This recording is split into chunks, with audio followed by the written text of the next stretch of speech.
విజయ్ అనవసరంగా రాజకీయాల్లోకి వచ్చాడేమో అనిపిస్తుంది బయట నుంచి చూసినటువంటి వ్యక్తులకి. కావాలని చెప్పేసి లిటరల్గా టార్చర్ చేస్తూ ఉన్నారు. అతను నెంబర్స్ తీసుకురాలేకపోతా ఉన్నాడు. వేరే పార్టీల దగ్గరికి వెళ్ళి అడుక్కోలేకపోతా ఉన్నాడు. ఒక పక్క కాంగ్రెస్ వాళ్ళు వాళ్ళంతటి వాళ్ళే వచ్చారు. సిపిఐ సిపిఎం దగ్గరికి వెళ్ళి అడుక్కున్నాడు, వాళ్ళు సపోర్ట్కి వచ్చినారు. ఇక ఐఎంయూఎల్ అని చెప్పేసి ఒక పార్టీ, అలాగే ఏఎంఎంకే అని చెప్పేసి ఇంకొక పార్టీ, ఈ రెండు పార్టీలు కలిస్తే కనుక 120 స్థానాలు వస్తాయి. ఇప్పుడు అతని దగ్గర ఉంది 117 మాత్రమే. ఇక ఒక స్థానం లేదా 2 స్థానాలు కావాలి. ఆ 2 రావట్లేదు, ఇవ్వట్లేదు. సో ఏఎంఎంకే పార్టీ నుంచి ఒక వ్యక్తి విజయ్తో సపోర్ట్ చేసే దానిలో భాగంగా వచ్చినాడు. నిన్న నైట్ కార్లో మీ పార్టీకి సపోర్ట్ ఇస్తూ ఉన్నట్లుగా ఒక లెటర్లో సంతకం కూడా చేశాడు. కట్ చేస్తే ఏంటంటే ఇప్పుడు ఇది ఏఎంఎంకే పార్టీకి సంబంధించినటువంటి అధ్యక్షుడు దినకరన్ ఇప్పుడు సంచలన ఆరోపణలు చేస్తూ ఉన్నాడు. సో ఆ కారులో కూర్చున్నది మా పార్టీకి సంబంధించినటువంటి వ్యక్తి కాదని నెంబర్ 1. నెంబర్ 2 ఏంటంటే మాకు సంబంధం లేని, మేము ఇవ్వనటువంటి లెటర్ మీద ఫోర్జరీ సంతకాలు విజయ్ చేశాడని చెప్పేసి అతను ఎలిగేషన్స్ చేసి తన మీద క్రిమినల్ కేసులు లాంటివి కూడా చేయడం అయితే జరుగుతూ ఉంది. ఇక్కడ ఇంట్రెస్టింగ్ విషయం ఏంటంటే, సో ఇలా ఎలిగేషన్స్ చేయడంతో నిన్న టీవీకే పార్టీకి సంబంధించి ఆయన సంతకం చేయడానికి వచ్చినాడు కదా, దానికి సంబంధించినటువంటి వీడియో కావచ్చు, విజువల్స్ కావచ్చు, లెటర్స్ కావచ్చు, వీటన్నిటిని కూడా వాళ్ళు రిలీజ్ చేసినారు. సో ఆ లేఖలో క్లియర్గా చూపించే ప్రయత్నం కూడా చేసినారు. అయినప్పటికీ కూడా ఇప్పుడు విజయ్ మీద ఫోర్జరీ కేసు పెట్టే దానిలో భాగంగా ఇది అంతా కూడా వ్యూహరచన జరుగుతూ ఉంది. రెండోది ఏంటంటే ఏఎంఎంకే పార్టీ ఏఐడిఎంకే పార్టీకి సపోర్ట్గా ఉందట. సో దానిలో భాగంగా ఇప్పుడు మరొకటి ఏమైందంటే, అతన్ని సీఎంని చేయాలి అంటే ఏఐడిఎంకే పార్టీని పళనిస్వామిని సీఎంని చేయాలని చెప్పేసి వీళ్ళు వెళ్ళి గవర్నర్ గారిని కూడా కలవడం అయితే జరిగిందనమాట.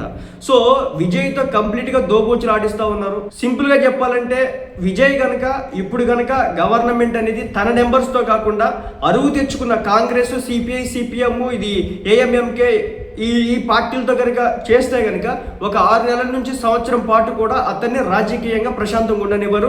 గవర్నమెంట్ కూల్చడానికి అయితే చూస్తూ ఉన్నారు. మొత్తానికైతే పార్టీ ఫోర్జరీ చేసిందని చెప్పేసి అతను ఇచ్చేసి ఇప్పుడు కేసులు పెట్టడం అయితే జరుగుతూ ఉంది. గవర్నర్ కూడా చెప్పడం జరుగుతూ ఉంది. హార్స్ ట్రేడింగ్ చేస్తున్నారు, ఏం లేదు కొనుగోళ్లు చేస్తున్నారని కూడా చెప్పడం అయితే జరుగుతూ ఉంది. సో ఈ విధంగా గవర్నర్కు ఈ దినకరన్ అనే వ్యక్తి ఆ ఏఎంఎంకే పార్టీకి సంబంధించినటువంటి ఆయన చెప్పడం అయితే జరిగింది. సో ఈ ఆరోపణలు వచ్చిన నేపథ్యంలో టీవీకే పార్టీ కూడా స్పందించింది. దినకరన్ చేసినటువంటి ఆరోపణలు ఏవైతే ఇవన్నీ కూడా తప్పుడు ఆరోపణలు. విజయ్కి మద్దతు ఇస్తూ ఏఎంఎంకే నేత కామరాజే స్వయంగా వచ్చినాడు. సో ఇంట్రెస్టింగ్ విషయం ఏంటంటే, ఎవరైతే ఇప్పుడు ఏఎంఎంకే అధ్యక్షుడు ఎవరైతే ఉన్నారో దినకరన్, ఆయన పోటీ చేసి ఓడిపోయినాడు. ఆయన పార్టీ తరపున ఇంకొక వ్యక్తి పోటీ చేసినాడు, కామరాజ్ అని. సో ఈ కామరాజ్ అనే వ్యక్తి కారులో కనిపించినాడు, ఆ లెటర్ పట్టుకొని రాసి సంతకాలు పెడతా ఉన్నాడు. ఆ వీడియోని తీశారు, వైరల్ అవుతా ఉంది. సో ఇప్పుడు విజయ్కి మద్దతు ఇవ్వడానికి వచ్చింది అతనే.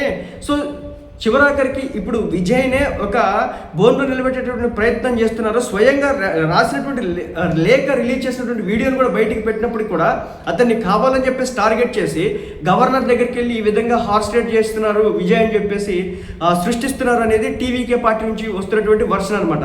సో దినకరన్ వాస్తవాల్ని దాచిపెడుతున్నాడు, కావాలని చెప్పేసి రాజకీయం చేస్తూ ఉన్నాడు, తప్పుడు ఆరోపణలు చేస్తున్నాడు అని చెప్పేసి టీవీకే పార్టీకి సంబంధించినటువంటి వ్యక్తులు చెప్పడం జరుగుతుంది. సో మొత్తానికి ప్రభుత్వం ఏర్పాటుకైతే ఇంకో 2 సీట్లు కావాలా, అది ఏఎంకే వాళ్ళ దగ్గర అయితే ఉన్నాయి. సో వాళ్ళు అటు వెళ్తున్నారు, ఇటు వెళ్తున్నారు, అటు వస్తున్నారు, ఇటు వస్తున్నారు. మరి మొత్తానికైతే అటు చేసి ఇటు చేసి విజయ్ మీద ఫోర్జరీ కేసు కూడా పెట్టేయడం అయితే జరిగిందనమాట. సో అల్టిమేట్గా ఈయన గవర్నమెంట్ స్థాపించేలోపే ఇంట్రెస్టింగ్ విషయం ఏంటంటే నిన్న ఇతని మీద ఈడీ కేసులు వచ్చినాయి.